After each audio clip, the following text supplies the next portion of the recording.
let's go to a question right here. Yes. Hello. Hello. My question for you is obviously you voiced Captain Levi in Attack on Titan, but who else did you audition for? I auditioned for Eren and Irvin as well. Eren, his main character I auditioned for, but I knew at the get-go I probably wasn't going to get it. It wasn't quite my range.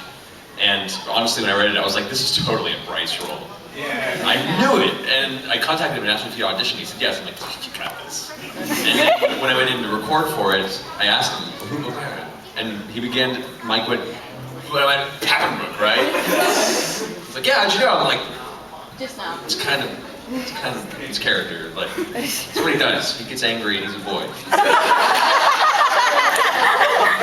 Eren, not Bryce. Bryce can kick my ass. He's one of the sweetest men I've ever met in this industry. He's so great. But yeah, so I auditioned for those three, and I hadn't seen the series yet. I just knew what it was, and I was like, oh cool, I'll read for these characters. And then I was sitting with a bunch of friends who aren't even anime fans, but they were all fans of Attack on Titan. It's one of those shows that's really transcended the fandom and began to branch out and pull other people into anime. And so people were talking about Attack on Titan. Like, oh cool, I just auditioned for that. And they're like, what? What characters? And it's like Irvin, like, Eren, and Levi. I was like, okay, well I guess I should probably watch this. And I did, and I marathoned it all in one day. I don't have to watch a few episodes, but like, I'll get the gist of this, you know. Oh, it's on Netflix, that's cool. I'll just cut to 8 hours later, my blankets around me on the couch. I'm like, it's so good. There's only one season? What's this? No!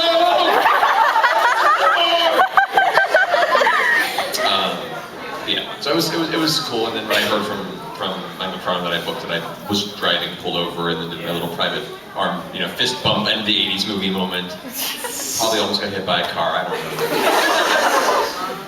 know. Yeah, it was fun. Thank you. I got a question over here on the side. I actually had a question about Kanji tattoo. basically a lot of the anime I know about. How do you get into them? How do you get into them? Kanji's a couple of factors. One, already wonderfully established by Troy Baker, an incredibly talented actor and a good friend of mine. And it's always intimidating when you step into a pre-established role that already has a fan base that loves the character, because then all eyes are on you to not mess it up. But I already love the character. I've been a big fan of the Persona series for a while, and so conversations with him and just knowing the character. It's a combination of before every session going into and listening to a bunch of pre-existing kanji work that Troy did to make sure that I'm staying in the register, keeping the essence of the character and the inflections and the moments that cause him to burst out in anger, the moments that cause him to get a little more sensitive, the moment, kind of just keep myself refamiliarized with those beats. And also just keeping the placement of where Kanji comes from. He's one of those individuals that has always been misunderstood because he looks older than he is, he looks more thuggish than he is, and tends to lash out at the world around him as a defense mechanism.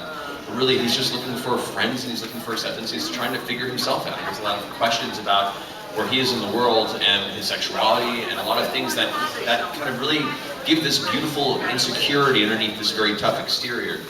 And he's a wonderful character. He's a wonderful character. It's been an absolute honor to be able to step in the times that I have for the character, and no, I adore it. So I come at it with a very, very high level of respect and a very, very technical construct as an actor to make sure that I keep as much of the essence of the existing character as I can, while still, as an actor, I want to give my own spin to it because I don't want to change it, but it's also an interpretation regardless. So try and hold on to the essence as much as I can so it doesn't feel like a strange transition or too jarring to people that have already known the character for so long, but still also make it my own content as well. So.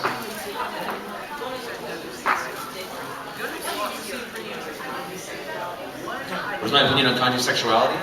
I have enough friends and encounter enough people who have been from all different parts of the spectrum of sexual preference to where I honestly think, number one, he's not too sure. And it's very possible he could be an omnisexual, bisexual. It's less about the gender and more about just people, And I think a lot of that is the case too. It's not necessarily about preference. It's more when you meet somebody that you connect with, regardless of gender, that emotion can transcend that physical preference. And I think for him, it's some of that too. you know? Like, even Naoto, he freaked out because he was like, oh, I thought it was a boy, but thank God it's a girl. But on the inside, there's something about her that drew him to her that went beyond the whole, you know, male-female essence there, and that's what kind of freaked him out because of what the social norms have pressed upon your expectations. And he was alleviated from what those expectations have put upon. But I don't know, I don't think there's any definite answer to that, because kind of what's fun of the character is that question. And his journey is still trying to figure it out. He may never figure it out. Or he may be like 40 and be like one day, oh cool, yeah, all about the D. But I think that's what defines him, is he represents for a lot of people that journey and that question. And the difficulties of it and the positive aspects of it. And that I really cherish about it. So. Thank you. Good question.